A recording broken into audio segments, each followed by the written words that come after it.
अहम ब्रह्मास्मि। मैं ही ब्रह्म हूँ, मैं ही ब्रह्मांड हूँ। मुझ में ही सारा ब्रह्मांड है, या इस सारे ब्रह्मांड में जो कुछ भी है वो सब मुझ में भी है।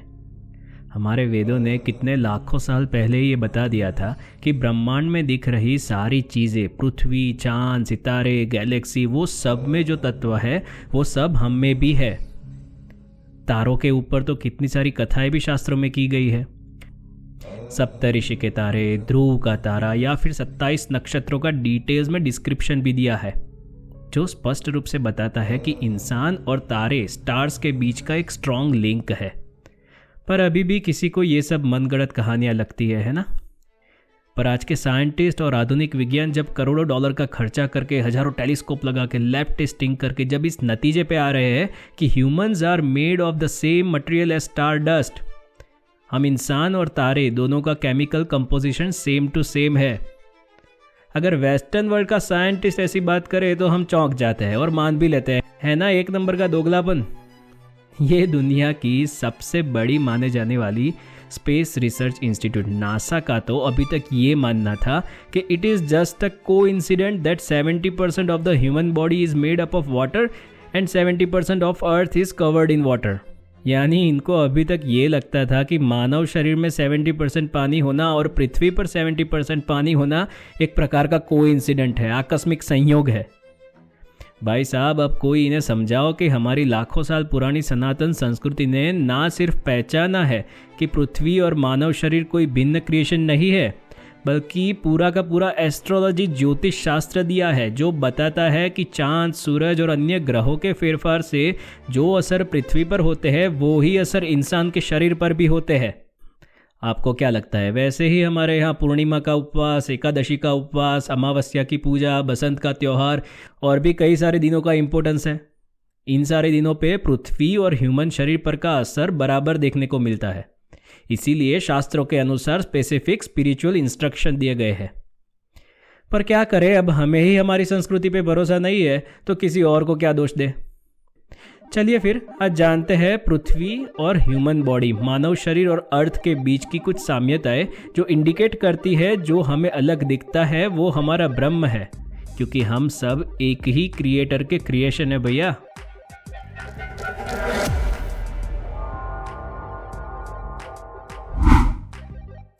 जैसे हमने आगे बात की पृथ्वी का 70% हिस्सा पानी है, बिल्कुल वैसे ही इंसान का भी लगभग 70% हिस्सा भी पानी ही है। और ये पानी ही है जो पृथ्वी और हम सब जीवों को जिंदा रखती है। जब तक पृथ्वी पर पानी है तब तक ये प्रकृति और जीव है, पर जब पृथ्वी का डिहाइड्रेशन शुरू होगा तब समझ लेना इस सृष्टि पर से मानव जीवन समाप्त होने की शुरुआत हो जाएगी। आपने कभी धमनी, शीरा, ब्लड वेसल या नसों के बारे में पढ़ा होगा, जो शरीर का ब्लड सर्कुलेशन करती है और शरीर के सारे हिस्सों तक ब्लड पहुंचाती है, जिससे आप जिंदा रहते हो। बिल्कुल उसी तरह पृथ्वी में कितनी सारी नदियाँ, रिवर्स और स्ट्रीम्स निकलती है, जो आगे जाके कितने सारे शहर या गांव तक पानी पहुंचाता है। तो ये वाटर स्ट्रीम को अगर बर्ड्स आई व्यू से देखेंगे तो बिल्कुल एक प्रकार का ब्लड सर्कुलेशन सिस्टम जैसा ही दिखेगा। जिस तरह मानव शरीर के हेल्थ का बैलेंस हमारी respiratory system, nervous system, immune system, digestive system से होता है, बिल्कुल उसी तरह पृथ्वी का भी हेल्थ का बैलेंस उसकी quality of air, water, temperature, soil या फिर उस पर जी रहे जीव से होता है। जिस तरह पृथ्वी ना सिर्फ इंसानों का बल्कि असंख्य पशु, प्राणी और अनगिनत सूक्ष्मजीवों का भी घर है, उसी तरह मानव शरीर के अंदर भी 10,000 प्रकार के अन्य जीव बसते हैं। एक्सपर्ट का तो ये भी कहना है कि 90% of cells in a human body are not human. वो कोई अन्य सूक्ष्म जीवों से बना है। जरूरी नहीं है वो सारे हार्मफुल हो। ज़्यादातर जीव तो हमें हेल्दी रखने के लिए मदद करते हैं, पर फिर भी कुछ ऐसे बैक्टीरिया या वायरस जिस तरह इंसान को ना सिर्फ बीमार कर सकते हैं पर जानलेवा भी हो सकते हैं, उसी तरह पृथ्वी को भी बीमार या जानलेवा रोग अगर कोई दे सकता है तो अभी के समय पे तो सिर्फ इंसान ही कर सकते हैं। That's why humans should be more conscious about healthy planet than healthy economy. According to research, human body और पृथ्वी का जो केमिकल इंग्रेडिएंट्स है वो भी बिल्कुल सेम है। इनफैक्ट हमारी गैलेक्सी और अन्य ग्रहों के साथ साथ हम इंसान और पृथ्वी में 97% से भी ज़्यादा एटम्स कॉमन है।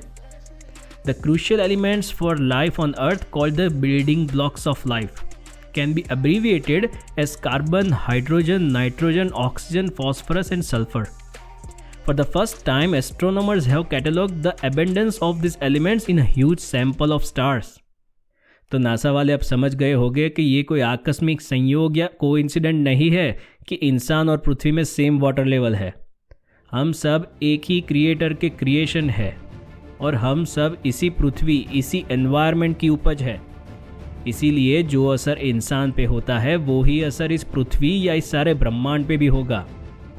और जैसे हम सबका भी जन्म और मृत्यु होता है, बिल्कुल वैसे ही पृथ्वी और द एंटायर यूनिवर्स भी एक दिन खत्म हो जाएगी। आप, मैं, ये पृथ्वी या ब्रह्मांड की हर एक चीज जो दिखती है, कुछ भी परमानेंट नहीं है दोस्तों, सब टेम्पररी है। और हर एक की अपनी अपनी एक्सपायरी डेट होती है। बस एक ही तत्व जो परमानेंट है, जिसे लोग द गॉड पार्टिकल कहते हैं, जहां से ये सब टेम्पररी चीजों का निर्माण होता है। तो आई होप अभी तक आप समझ गए होंगे कि हमारे शास्त्रों में कोई मनगढ़ंत कहानियां नहीं लिखी गई है। एक एक करके हर उस चीज को साइंस अभी साबित कर रहा है जिसे हमें कितने लाखों साल पहले की बताई गई है। अपने शास्त्रों और वेदों के ज्ञान का सम्मान करें और गर्व करें कि आपको ऐसी संस्कृति में जन्म मिला है। मिलते हैं अगले एपिसोड में, तब तक के लिए हरे कृष्णा, हर हर महादेव।